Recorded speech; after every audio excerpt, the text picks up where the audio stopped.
Are you ready to make some amazing Christmas designs without spending hours racking your brain for ideas? Well, you're in the right place. In this video, I'm going to show you how to whip up some eye-catching festive designs quickly and easily, even if you're not a designer. So whether you're creating for t-shirts, cards, or holiday merch, I've got some helpful tips and tricks to help you get that wow factor. And the best part, you'll be finished faster than Santa can check his naughty or nice list. So grab some cocoa, sit back, and let's get those Christmas creative juices flowing. Let's go. So recently I was scrolling through my Instagram feed and I came across this photo that you see here on the screen, and it really caught my attention. I thought it was a really cool and very clever design where the creator of this design took a quote from a popular song from Simon and Garfunkel and incorporated it into the beer theme. Hello Darkness, my old friend, obviously referring to Guinness, a stout or a porter type of beer. And I thought to myself, I wonder if I could actually utilize this design and, use it as inspiration for some Christmas themed designs. And again, what I'm about to show you in this video today does not necessarily mean you can only do it for Christmas. You can apply this particular design style, this idea, to any niche, any holiday, at any time throughout the calendar year. So watch it straight through to the end so that you can see how I go about doing it. But again, by no means should you, lock your mind in that it can only be done during the Christmas season. So what I did was I took a screenshot of this particular picture,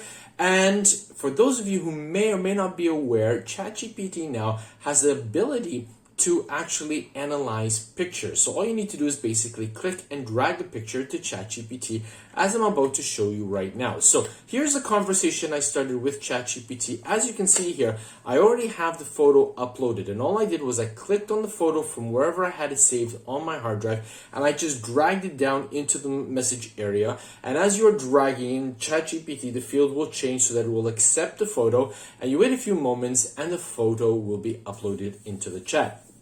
And then all I did was I asked it, can you please analyze this photo? And ChatGPT came back to me with the following explanation, which I'm not going to read through it all. But if you were to pause this video and have a read of it yourself, you're going to realize that it was extremely precise in giving back to me that which, the design was showing. It actually even knew that I got it from Instagram. It actually even knew that the quotation came from a Simon and Garfunkel song, The Sound of Silence. And it even knew that obviously it was incorporating into the theme of somebody who appreciates and loves drinking various beers. And I thought to myself, this is great because now I don't actually have to spend time typing into ChatGPT or using the audio function to verbalize what I want ChatGPT to do, or basically what, having to have to describe it myself for ChatGPT to understand what the photo was all about. And this saves a huge amount of time. Once ChatGPT confirmed to me through the text that it knew what this photo was all about, I was ready to go. In fact, the next thing that I said was, great, now I would like to use this style of design and idea to create my own Christmas-related t-shirt designs. Can you please suggest 10 potential Christmas quotes and a graphic idea that I could consider for my next design? And ChatGPT was extremely helpful, and it provided to me 10 really great prompts that I'm going to provide to you. You're going to find these in the description box of this particular video, so you can go into the description box area, copy them and utilize them. Guys, do try to add a bit of uniqueness to the design as you're using them. Don't make them carbon copy. Yes, we all understand that the print-on-demand industry is a billion-dollar industry. There's a huge market out there, but let's try to give our customers a degree of uniqueness. It makes no sense if everybody is a carbon copy of each other with the exact same style of design. So try to add a bit of flair to your designs, a little bit of your own uniqueness, so that we can give our customers some great designs to mull over. So now that I had the prompts in hand, it was just a question of going through them, reading them, and seeing which of them really appealed to me, really resonated with me, so that I could actually copy and actually put them into play. Now, the platform that I'm going to be using today to help me create these designs is Ideogram. Now, many of you probably already know what Ideogram is. For those of you who are new, Ideogram is an image generating platform that obviously you can use to help create graphics and text. It's probably one of the best platforms out there for creating designs with text with minimal spelling mistakes. So you definitely want to touch base with this particular platform if you are unaware of it. If you do, then well done. We're going to go through that right quickly so that you can see what I created. So hopefully it will inspire and motivate you to do the same. So here we are on ideogram, and as you can see here, one of the ones that I chose was Silent Night, Snacky Night. Okay, so as you can see here, we got some great images of Santa Claus sitting down with cookies in his mouth holding a glass of milk, which basically was the gist of the prompt. So I'm going to move myself out of the way here, and as you can see here, it says a cartoon design of Santa with his mouth full of cookies holding a glass of milk sitting by a fireplace. The text Silent Night, Snack Night could use curvy script-like fonts for Silent Night and a bold, blocky font for Snacky Night with some crumbs around the letters, solid black background. Now the solid black background I put in myself, and I also inserted the text at the beginning, a cartoon design of, and then obviously I embedded the prompt that ChatGPT gave me. And the reason why I did that is that when I was actually testing these prompts out, I was getting a lot of images that were very realistic, which, you know, in a sense, they weren't bad, but it was just going to be too difficult to isolate the design from the image with a very cloudy or very complicated background. So as I was playing around with the prompt, it came to my mind to actually include a cartoon design of, and then ended with a very simple sentence, solid black background. So that could direct ideogram to give me what it is that I was looking for. That way I could cut down on the processing time and actually get these designs up into my marketplace, into my online shops as soon as possible. So this was one of them. So once I had them all downloaded, it was time to upscale them before actually removing the background. Now to upscale them, yes, there are a ton of platforms out there that you can use to upscale, and you're more than welcome to use whatever platform, whatever website that you are very comfortable with using. However, recently, to my pleasure, Canva has also included an upscaling app on its platform so that everything can be housed in one great platform, which makes life a lot easier. So as you can see here, I have a canvas on my screen, 4500 pixels by 5400 pixels. And so what I'm going to do is I'm going to drag one of the designs that I got from ideogram. I'm going to show them all to you later on in this video so that you can gain more inspiration, motivation, so stick around for that. But suffice it to say, the first one was a design pertaining to Frosty the Snowman, which I brought over here. And as you can see here, it's being uploaded. It's uploaded already because of the fact that it is a relatively small JPEG image, because ideogram, when you're using the free version, will only allow you to download at 70% quality in the form of a JPEG. But again, we can still work with that. So the first thing you want to do is you want to try to see if you can expand the image to fit the entire canvas. One of the first things that I like to do is to right click on the image and then just choose set image as background. And more often than not, the design will fit perfectly nice and centered on the canvas, as you can see here. When it doesn't, I just physically drag the image and then start expanding it to the best that I can, because I know that in the next step I'm going to be able to tweak it a little bit more and get the layout that I'm hoping for. But in this particular case, as you can see here, Frosty the Snowman, no spelling mistakes. We got a really nice image of a snowman holding a broom as if he's holding it behind his back, or maybe carrying on his back. We got those white snowflakes. Now guys, I want to caution you here. As you can see here, the snowflakes are basically floating around. This means that this is going to be a great image to put on t-shirts, on mugs, on hoodies. But if you are going to use this image for a sticker, be very, very careful, because some providers, when you are uploading as a sticker, anything that is not physically attached to the rest of the image is going to produce small individual stickers, which can be very frustrating for the client when they receive the sticker.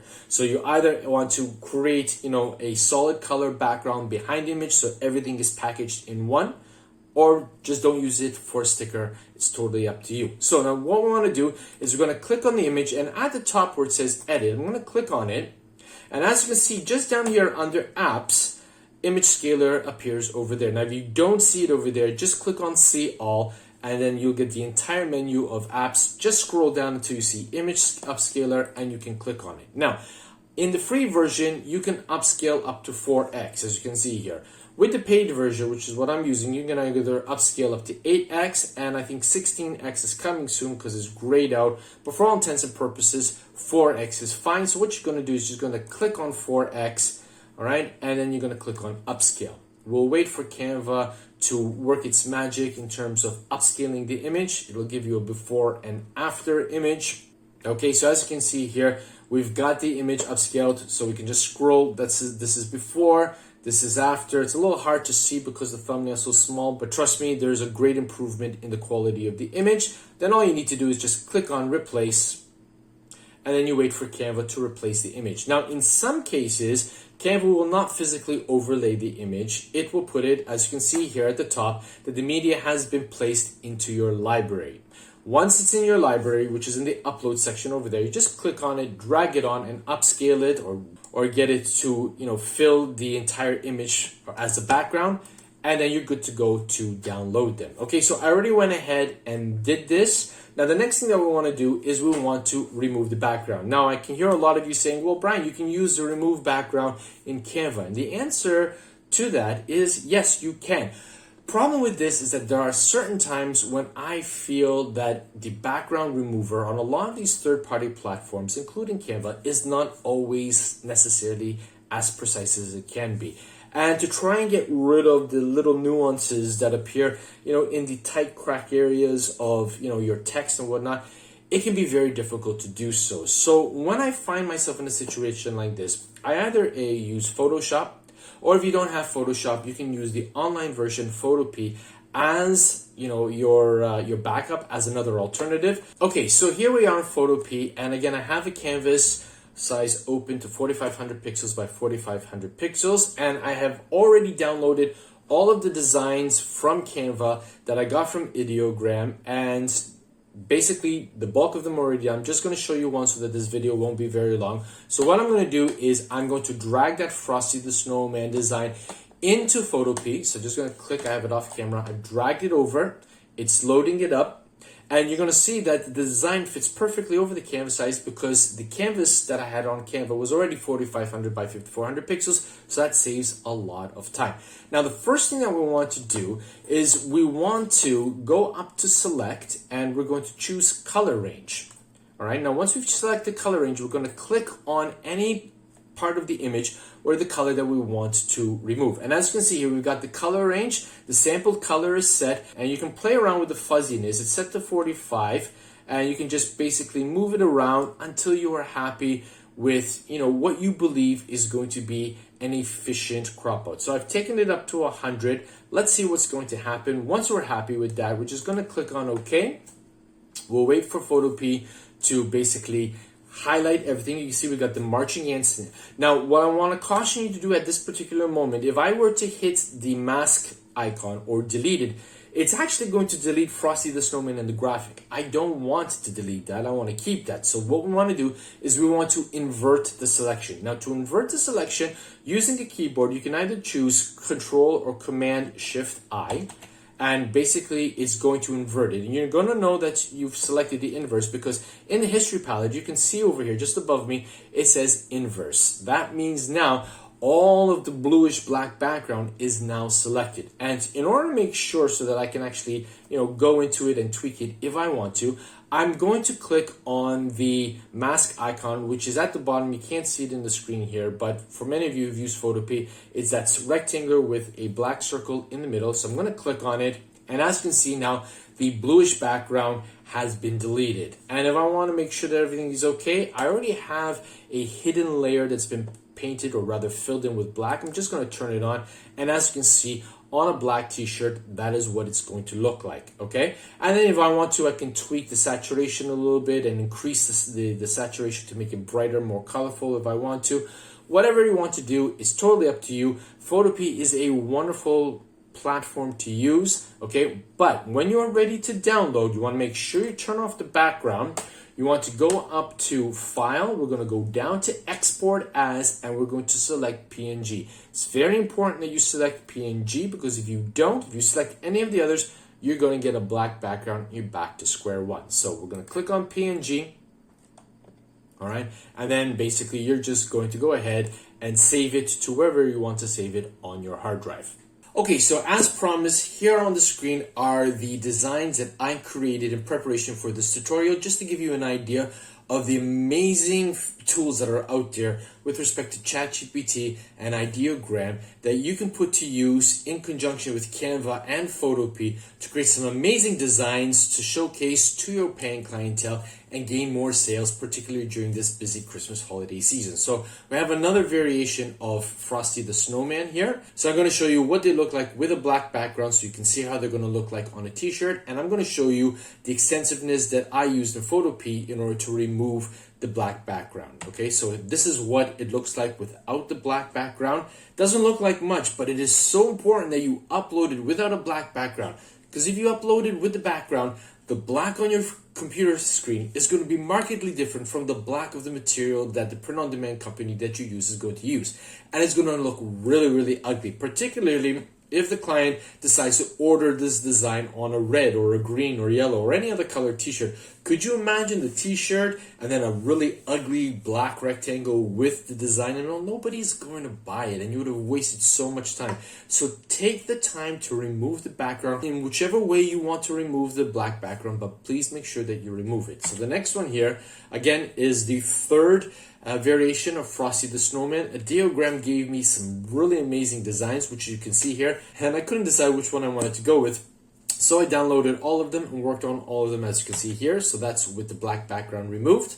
I actually did give it a little bit more of a saturation boost, as you can see here, with respect to the red in the scarf and the hat and the yellow in the broomstick and obviously the orange in the nose. Now the next one, Silent Night, Snacky Night. Okay, I really love this design here.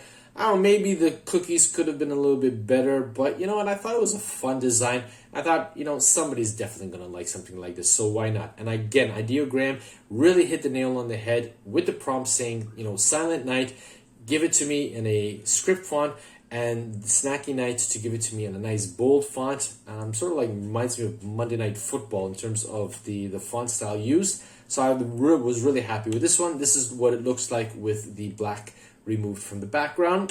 Okay, now the next one, this was the second variation, Silent Night, Snacky Night. This time, Ideogram put everything on the top. I really love the image of Santa Claus here. I think the cookies are a little bit better than the first one. But again, you know, designs are going to appeal differently with different personalities, different people out there. So why not put them up and see what the paying clientele wishes to purchase? But I will caution you here. I would not put up more than maybe 2 or 3 of the same design style, even though you may have some variations which differ. And the reason why you don't want to do that is that if you put up too many designs of the same, in this particular case, quotation, you might be, you know, overkilling what it is that you're offering to your clientele. They won't decide which one they want to go with, and they might not end up purchasing anything. So don't go with any more than 2 or 3. I know it's not always easy to select, particularly if the image generator that you're using to create your designs gives you some really amazing things. But if you can't decide because you have, you know, you're invested emotionally in all of them, ask somebody in your household or, you know, wherever it is that you work, or some friends who are not emotionally attached to the designs. Tell them, listen, I'm going to show you 5, 6, 7, 10 designs. I have to narrow them down to 3. Which 3 would you select if you were a paying customer? And see what they say, you know, and then basically those will be the 3 that you upload. All right, so here's the next. Here it is with the background removed. Okay, now the next one is I'm Dreaming of a Wine Christmas, which is obviously a parody of I'm Dreaming of a White Christmas. And again, Ideogram, I think, smashed it out of the park with this one. The prompt obviously asked for a wine bottle to be wrapped around with Christmas lights, wine glasses hanging on the tree as ornaments, and a nice script font for the caption at the top here. Again, I think this is a smashing design. I didn't increase the saturation on this because I felt that I wanted it to be a little bit more subdued. Again, you might want to increase the saturation, totally up to you, but that is what Ideogram gave to me, and I thought it was smashing. Okay, now this is what it looks like with without the black background. Okay, and the final one, which I think was the cherry on the cake of all the designs that I had Ideogram create for me for this tutorial, and there were some bad ones. I didn't show you the bad ones here. I just cherry picked some really good ones. Was this one here, Have Yourself a Merry Little Cocktail. I really think Ideogram did a great job with this particular design. You got the gradient in the text, you've got, you know, your cocktail mix with the candy canes and the drink being poured into it. This is a design that I would happily place in my marketplace, in my online shop to provide to my customers. And again, this is what it looks like without the black background. So I went that little extra distance to go into, the text right where there's the curvature and the L and the C's and whatnot, to make sure that I got rid of all of the black pixels in there, so that obviously when it showed on a black background, as you can see here, I mean, it just stood out. So I want to encourage you to have fun with your designing. It doesn't have to be difficult. We don't need to reinvent the wheel, and we don't need to spend tons of hours racking our brains trying to figure out what we're going to create, what's the text that we're going to be using, what graphics are we going to include. Guys, we have the tools that I wish we had, in the 80s, 90s, and even early 2000s, to be able to create these amazing designs in a fraction of the time. Don't be scared of making mistakes. These are all basically free to use. If you make a mistake, just start over and come up with something else. It really doesn't matter. But, a mistake is just a way for you to learn how not to do something again in the future, to improve your craft, to make your designing skills that much better, and to be able to provide to your paying customers some rocking designs that are going to be knocked out of the park. They're going to be so excited to purchase. So I certainly hope that you enjoyed this tutorial. If you did, do me a favor, click that like button. If you're new to this channel, please consider subscribing and turn on the bell notification icon so that you'll be informed each and every time that I upload a new video to this channel, bent on helping you to reach more success with your print-on-demand business. And now I want to invite you to click on this thumbnail that has just appeared on the screen. Watch it, and I wish you all the best of luck with your respective print-on-demand business. And until the next video, take care. I'll see you there.